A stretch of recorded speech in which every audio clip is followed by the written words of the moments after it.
Oh.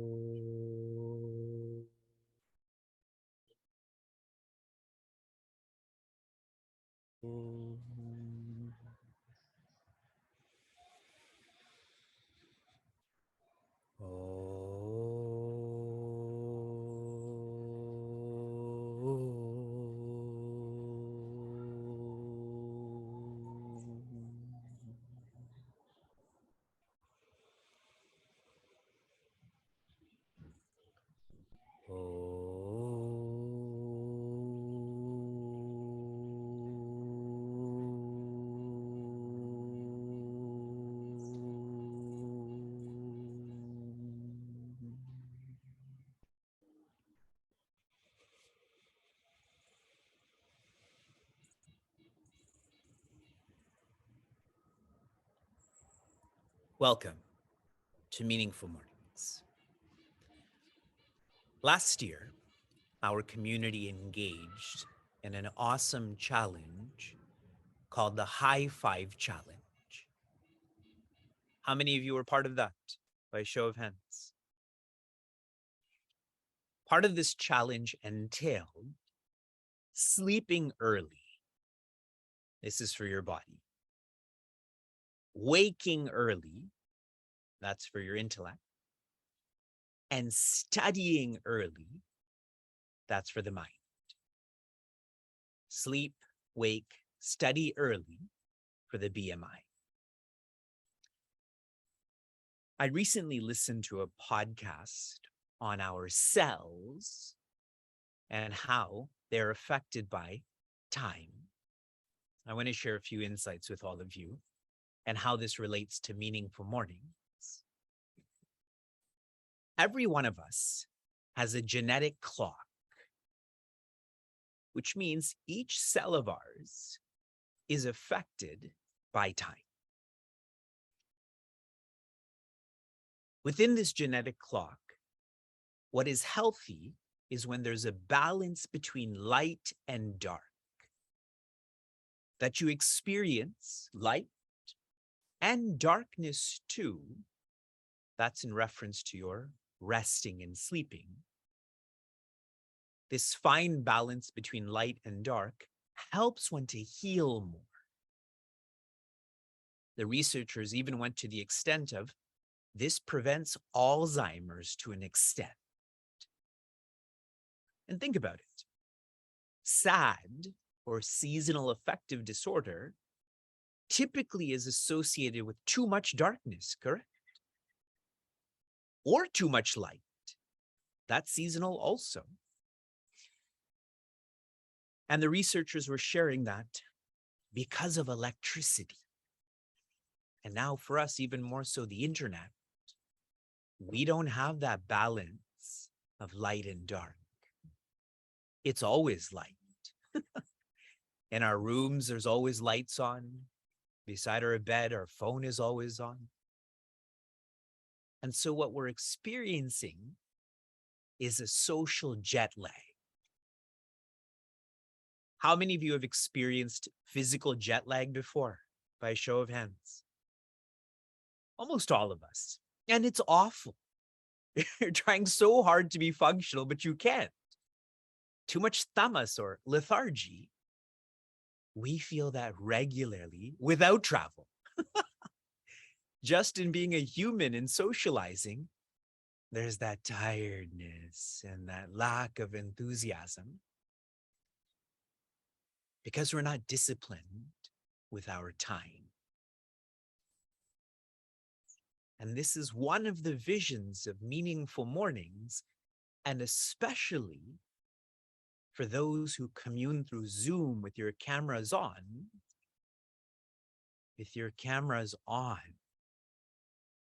With your cameras on.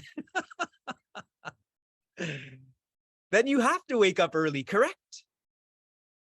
See how that's good for metaphysical health and our physical health. Prince Arjuna is experiencing a crisis.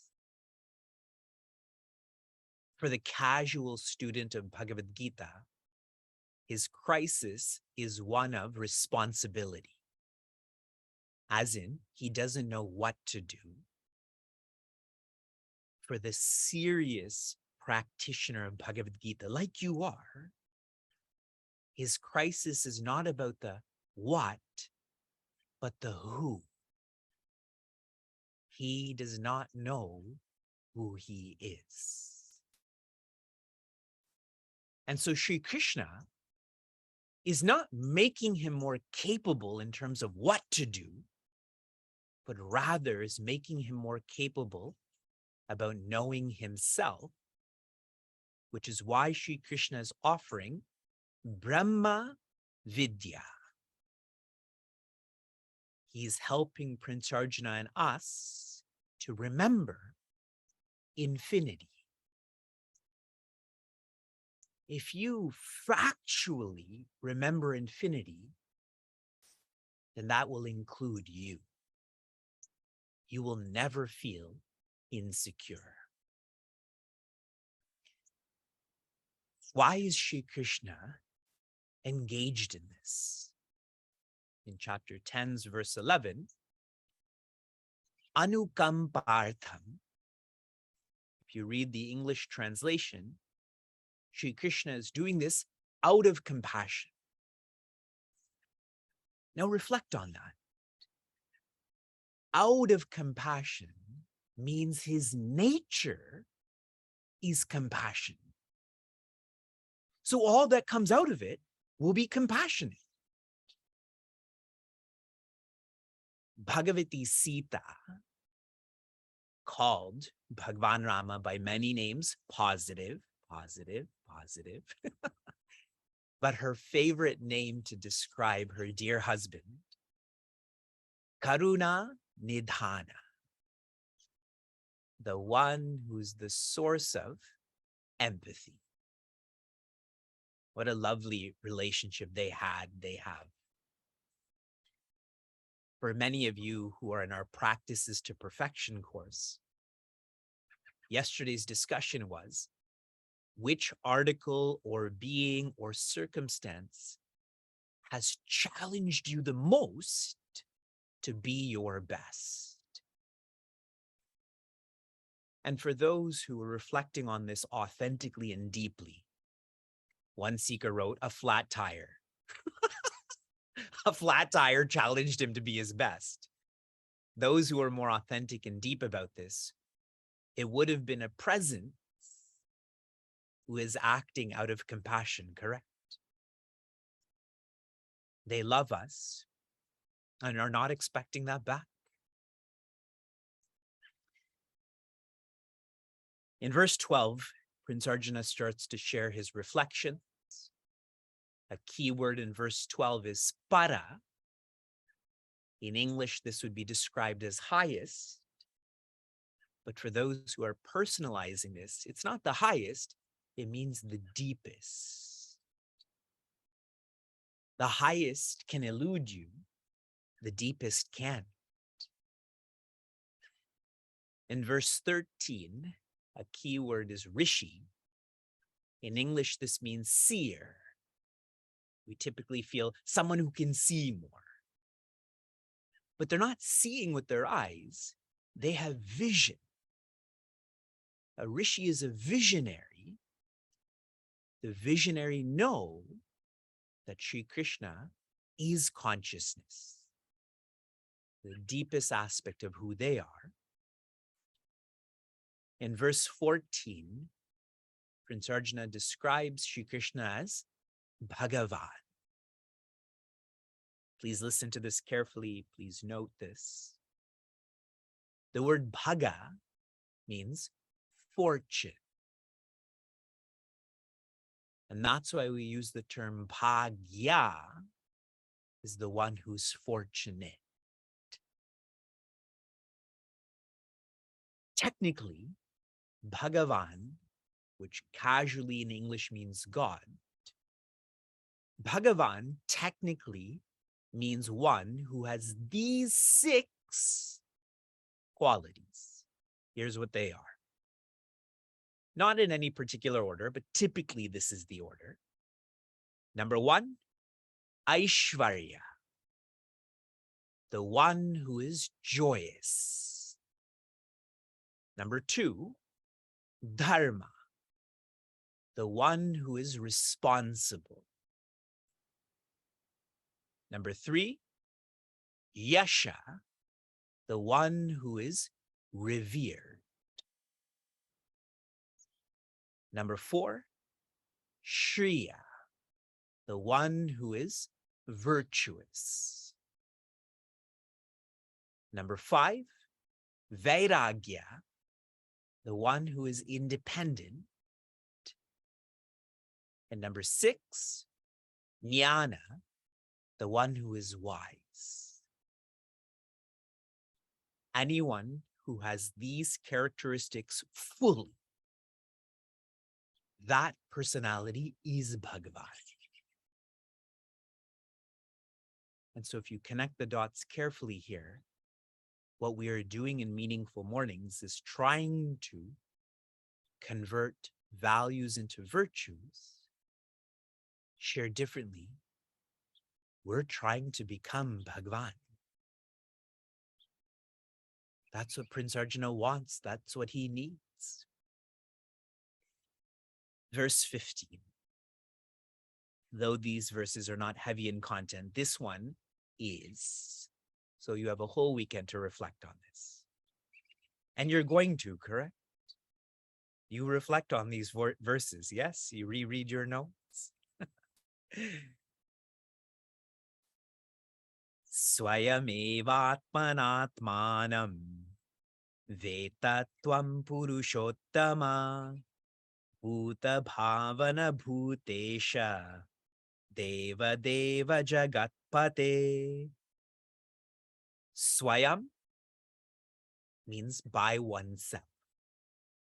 Eva, alone.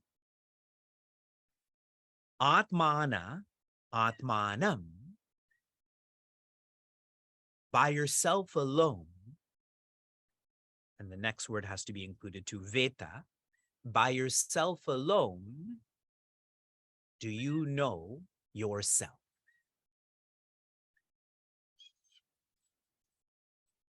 We have come across this message already. I will elaborate. In chapter 6, the message was, lift yourself by yourself. The same words were used. Atmana, atmanam. Now there's a change, there's a refinement from lifting to knowing. Only you know you. There's several implications to this. You know that casual saying, when someone does something strange, we say, God knows why they did this or that. Here, the same is being shared. Only God knows. God alone can know God. Not the body, not the mind, not the intellect. The one who has all virtues in all ways, as in Bhagavan, is the one who knows divinity. And so, if you know the Spirit, the implication of that is you are the Spirit. No other subject is like this. If you know how to make butternut squash soup, you don't become that. That's what's incredible about what we're experiencing. And you may not realize this, but you actually go through this every day. If you dreamt last night, you dreamt that you were going to sleep in and miss Meaningful Mornings. When you knew the waker, what happened to you? You became the waker, correct? If the dreamer knows the waker, the dreamer becomes the waker. Lots to reflect on. Tvam Purushottama, You are the Purusha, we'll call that human or being, Uttama. You are the best human, you are the best being. What Pujya Swami Tejawayananda shared with us about Purushottama, because many people name themselves that. I'm Purushottam, I'm Parshottam. The Purushottama is one who makes others great. The best being is the one who is helping others be their best. That's how one becomes like Sri Krishna. Bhuta Bhavana, you are the origin of all beings. Bhutesha, you are the facilitator of all beings. The implication of this, he is the one who commences. A word for that is anugraha. The one who blesses us to be, the one whose creative power flows through us. Bhutesha, he is also the one who's controlling us, controlling our multiverse. In Sanskrit, that's called nigraha. Anugraha, nigraha, the one who blesses, the one who disciplines, and really those are synonymous. The one who lives by discipline is blessing themselves. Deva Deva. The first Deva means semi-gods. The second Deva means omni-gods. You are the God of gods. Or for Indian TV serials, Deva, Devo ke Dev, Mahadev. This really means the first Deva is light with a small L. The second Deva is light with the big L. He's the original light by which we know all lights. He is that flame from which all other diyas are lit, in reference to Deepavali. And finally, Jagatpate, which means the master of the universe. When I grew up, I had learned that He-Man is the master of the universe. Now I know factually it is Sri Krishna. How is he the master of this universe? It is by teaching us how to master ourselves. A real Jagatpate is not someone who's cruel. It is someone who's compassionate. Please reflect on these beautiful reflections. An inspiration to application. Your recent application was, what are 10 messages from your experience with Bhagavad Gita through Meaningful Mornings? And I read many of your reflections. Here is mine. Here's one of them. My observation is that I, with confidence, know that Sri Krishna loves me. And you, of course. And how I know this is because I feel I am shifting my personality from being courageous to being fearless. I feel, as someone who's engaged in self-reflection, I have less fear in my life than I've ever had before. And the sole reason for that is I have confidence that Sri Krishna is looking at me, looking after me. Here's your application for this weekend. A really lovely band by the name of Fleetwood Mac. How many of you have heard of them before? Okay. And they have a lovely song called Everywhere. I want you to listen to Fleetwood Mac's Everywhere and reflect on that, especially about what I just shared with you.